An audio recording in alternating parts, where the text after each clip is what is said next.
Good evening, Canada. You're with the front line with Joe and Joe. And yes, it is a good evening. Joe SNL with the front line with Joe and Joe. Once again, let us go into the breach. Google joins Facebook and Instagram, declaring that they will soon block Canadian news from their searches in response to Justin Trudeau's Bill C-18 that passed the Senate. When the lie loses its power, you got to censor. I can't believe that the Canadian people allow their politicians to get away with this. I don't know how, but they are. And Trudeau still calls himself the leader of a democracy. The world's upside down, people. It truly is. And Canada's seeming more and more like China. A Canadian who came from Cuba looking for freedom speaks out. She says the people of Canada will have to learn the hard way. Isn't it always the case that, like, when you're a little kid, your father or mother says to you, don't touch the stove, you're going to get burned. What do? You touch the stove. I always tell this to my kids. You can make a mistake, but always learn from it. Some people learn from their mistakes, and some people just double down and triple down, and they make the same mistake over and over again. That's what's called pride. Humility is when you look yourself in the mirror and you say, that was a bad choice. That was a bad mistake.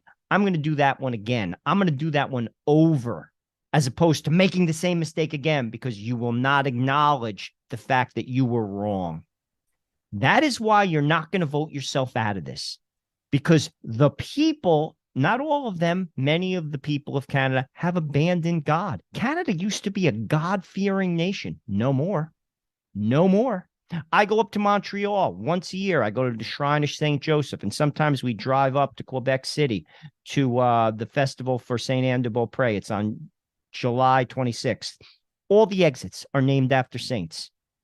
Now, Canada's a secular nation. It's sad.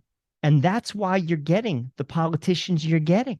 Because the people, not all of them, many of them, they're not grounded in anything substantive. And frankly, when you're not grounded in God, you latch on to crap. As our Cuban friend just said, the Canadian people are going to have to learn the hard way. It's sad. And frankly, we have not even hit the bottom yet. If you saw this clip, you would know what I'm about to do. Can you feel the love? So in this clip, you got this lady. She's got the Canadian flag draped around her shoulders. She's going ballistic. She's screaming at the top of her lungs to Justin Trudeau, who then just gets in the car, looks at her, and waves. This is like madness. I'll be honest with you. I have never seen anything like this before in my life. This is like something out of like a high school football game. Yet it's real. Yet it's a G7 nation. It's unbelievable. It really is unbelievable. Justin Trudeau, he's hearing the voices from the people. The second carbon tax is coming. People can't afford it. Sadly, those voices are falling on deaf ears. That second carbon tax is coming, Canada. Let's break it down. Play the clip. Now, it's not the kind of thing you want to think about in summer. But when the time comes to turn up the heat, people who rely on furnace oil will be paying a lot more. The coming carbon tax will add significantly to fuel bills. CTV's Bruce Frisco has more on that.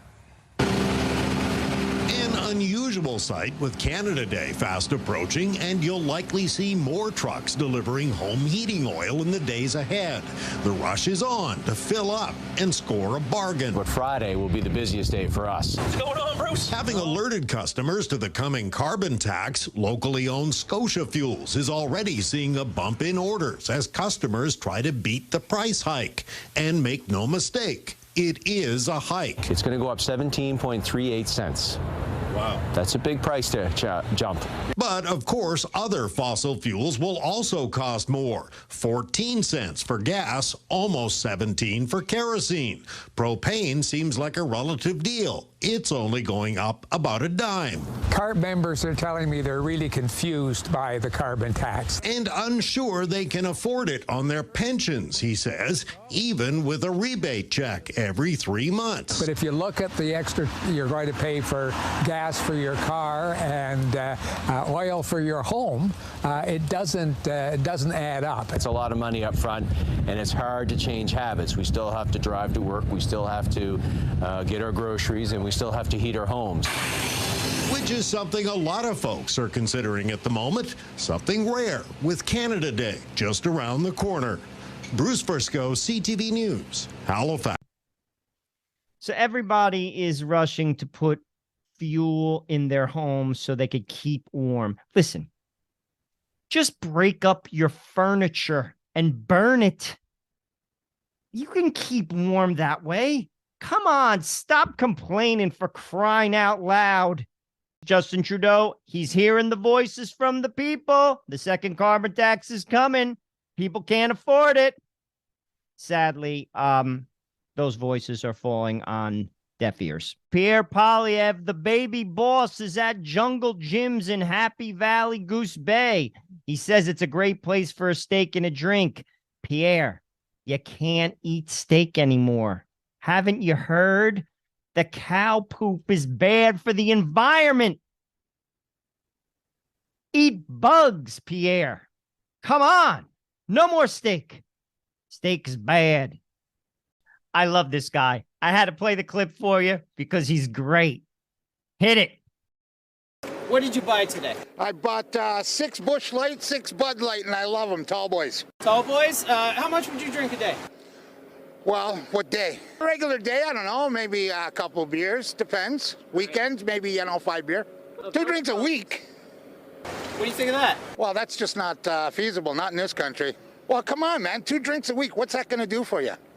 I mean, that doesn't even get you through a day. A reasonable amount, if you're at home, you should be able to have like 4 beer.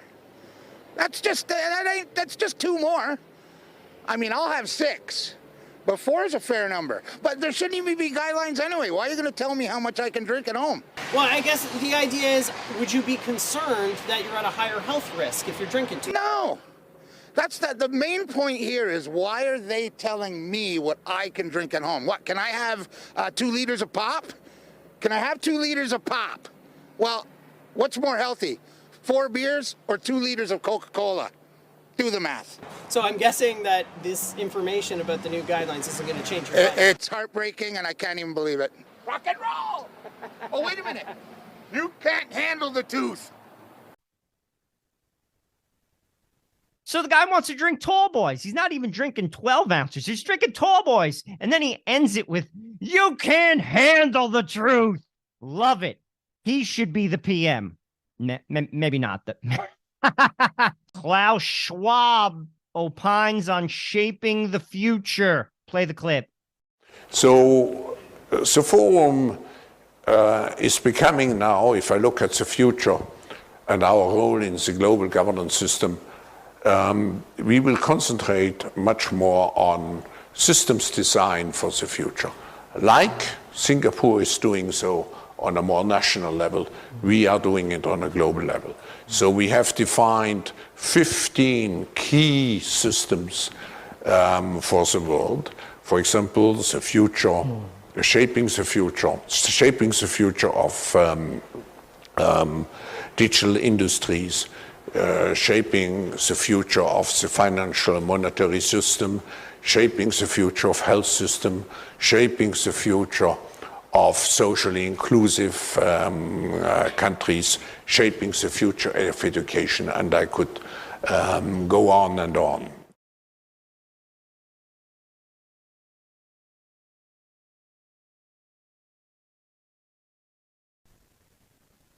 Couple comments. Why does anyone listen to this guy? I'm talking like global world leaders. Why? He's not like directly affiliated with the government. He doesn't represent Germany. He doesn't represent anybody. He's just some crackpot. And everyone buys in, all the elites. He's like some guru. I want to be that guru. I want like to be on like some ashram, and people could come to my ashram and I could basically collect a fee and I could tell you something kooky. Instead, I got this show and I tell you kooky things. But I'm not Klaus Schwab. I have no power. I want my own ashram. What do you think? If I have one, will you come on it? I don't even want a fee. Just come on the ashram. We'll have some laughs. Pierre Poilievre, the baby boss, has said after 8 years of Trudeau, a number of things have doubled. So ask yourself this. Has your life improved under Justin Trudeau? Turn off the news. Stop looking at social media, except the show, and ask yourself that question. Has your life improved? And the answer is probably no, financially speaking. So why do you support him? For those who do, why? Ask yourself that. Because if your life isn't improving, clearly you have to point to some reasons why. And some of Trudeau's policies, let's be fair, if not most, have affected the middle class. So why do you support him? Ask yourself that question. Ask yourself this question too. Does Pierre Poilievre look like the baby boss? I watch a lot of kid movies with my kids. I got 5 kids under 9. And I believe that Pierre is the baby boss. Justin Trudeau extending his hand to the Muslim community of Canada. Play the clip. That same hand is forcing Muslim children to learn about gay sex in Canadian schools. Keep shaking hands, Canada. You know how in like apartments, like garden apartments, they have like those little keyholes so you look out and you see who's there? Picture looking out that keyhole and you see this. What do? Put it in the chat. I'm interested in your comments. To all my Canadian American friends, if you like what we do on the front line, I'm asking you to give $1, just $1. Production costs money. We do it for you. We are self-funded, and $1 goes a long way. That's less than a cup of coffee. In Canada, a cup of coffee might cost $5. So you're getting off easy. Please just give us $1 and we'll keep the content coming your way. God bless you. And remember, stay free.